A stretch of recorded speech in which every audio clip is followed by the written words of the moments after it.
যখন যুদ্ধে পরাজিত হয়ে রাবণ, হে রাম, আমি তোমার কাছে কেন পরাজিত হলাম? তুমি কিসের বলে জিতলে? তোমার থেকে আমি বিদ্যায় বড়, তোমার থেকে আমি বংশে উচ্চ, তোমার থেকে আমি আমার লঙ্কা সোনার লঙ্কা, তোমার থেকে আমার শূরবীর যোদ্ধারা আছে। এত কিছু থাকার পর আমি পরাজিত হলাম কিভাবে? আর তুমি জিতলে কিসের বলে? হে রাম, তুমি আমাকে বলো। ভগবান শ্রী রামচন্দ্র খুব বিনম্রতার সাথে বললেন, চরিত্র বলে। রাবণ কিন্তু সব থেকে সেই যুগের সব থেকে বড় যোদ্ধা ছিলেন। তাকে হারানোর মতন জ্ঞান বিচার বুদ্ধিতে সবচেয়ে উচ্চ ছিলেন। তাকে হারার মতন কারো ক্ষমতা ছিল না। তিনি ত্রিলোক বিজেতা ছিলেন। কিন্তু তিনি যে খারাপ কাজটি করলেন সেটা হলো এক স্ত্রীকে অপহরণ করলেন।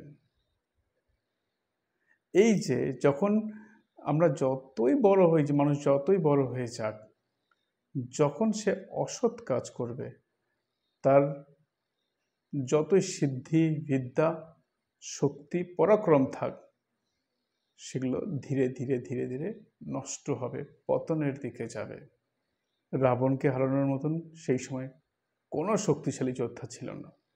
কিন্তু রাবণ যে খারাপ কাজ করলো, দুষ্কর্মটি করলো, সেটার জন্য তাকে সবাই বোঝানোর চেষ্টা করলো, কিন্তু সে কোনোভাবেই বুঝতে পারলো না, বুঝলই না।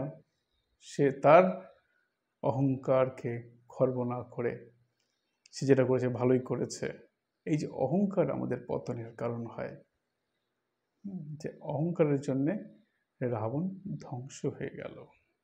আর যেখানে চরিত্র বল, সেখানে সর্বদাই বিজয়।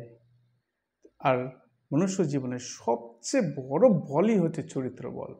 যার চরিত্র আদর্শ, তারাই কিন্তু যুগ যুগ ধরে তাদেরকে মানুষ স্মরণ মনন করে।